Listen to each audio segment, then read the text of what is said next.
gudoomiyaha golaha deegaanka ahna duqa degmada Laascaanood mudane Cabdicasiis Xuseen Taarwale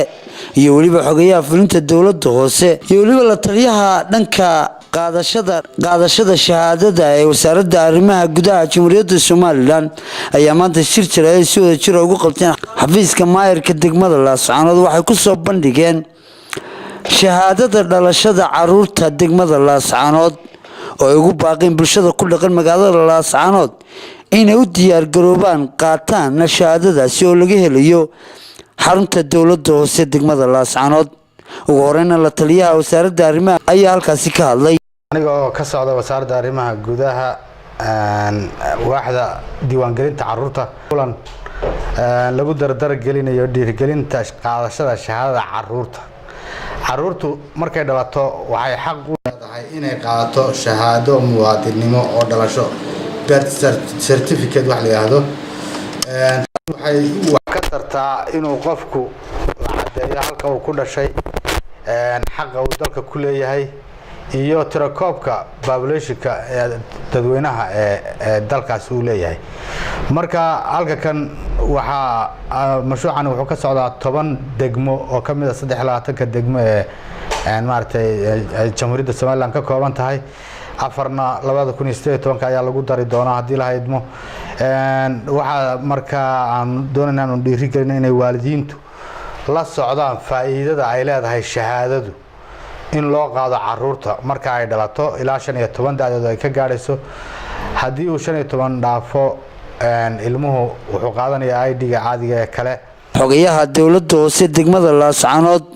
iyo waliba maayirka degmada Laascaanood mudane Cabdicasiis Xuseen Taarwale ayaa labadooduba ku dheeraaday waxtarka ay shahaadadan u taraso caruurta ku dhalanaysa cusbitaalada gaarka loo leeyahay iyo waliba cusbitaalka guud ee magaalada Laascaanood wuxuu daaran yahay arrin aad iyo aad u muhiim ah oo sida uu idin sheegay agaasimuhu ah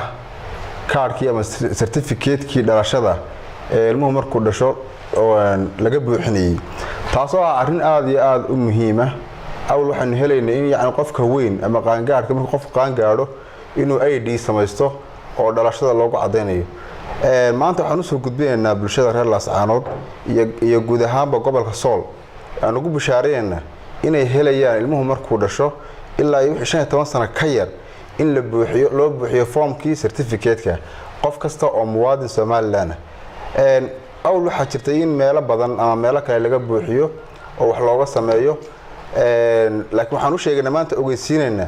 inay ka helayaan tii sharciga ahayd xarunta dawladda hoose iyagoo ka soo qaadanaya cusbitaalada reference-ga laga tixraacayo meesha uu ku dhashay cusbitaalka uu ku dhashay iyo waliba xilligii uu dhashay tay sodonkii toddobaad 2018 waxaan shirkan u qabanay inaanu bulshada ku nool magaalada Laascaanood u soo bandhigno dhalashada aragtaan oo ah dhalashada caruurta ilmuhu markuu dhasho iyo ilaa 15 jir wixii ka weynna waxay ka qaadanayaan waaxda diiwaangelinta ee dawladda hoose sida walba caadi ahayd marka waxaan ugu baaqanaa dadweynaha ku nool magaalada Laascaanood inay sida wala socdaan qof walbi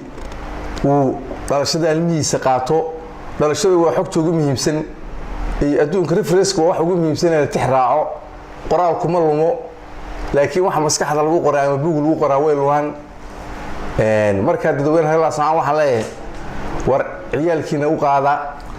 maanta chance baad haysataan waa chance guriga kugu yimi marka inaad ka faa'iideystaan waa qodob oo loo baahan yahay qodobka labaad dadkan iska sameynaya shahaadada dhalashada maanta laga bilaabo waa xaraan cidii lagu qabtana talaabo sharciya la marinaya ama MCH noqoto ama nootaayo noqoto talaabo laga qaadaya hadii la haydmo waxaan kaloo dadweynaha magaalada Laascaanood ugu baaqaya in waaxdii diiwaangelinta ee dawladda hoose degmada Laascaanood furan tahay waaxdaas waxaan u baaqaya dadweynuhu inay la shaqeeyaan hawlaha qabanaysa waxa kamid ah arrimaha guurka oo kale iyo arrimaha furniinka dadka iskuursaday in la iska diiwaangeliyaan dadka isfuraya in la iska diiwaangeliyaan si loo ogaado bisha wixii la isku qiyaaso guurkii iyo furniinkii la isku qiyaaso hadduu ku furniinku badan yahay waxa ka soo baxaysa war maxaa caqabado jira xaaladda in la dariso waxa kaloo kamid ah dadka dhinta iyana waa la diiwaan gelinayaa bulshada adduunku bulshada aan ahayn tirakoob dee bulsho ma aha si aan u ogaano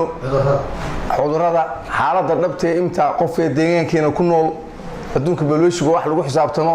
waa Barkhad Cumar Axmed warbaahinta dowladda Jamhuuriyadda Somaliland laascaanood.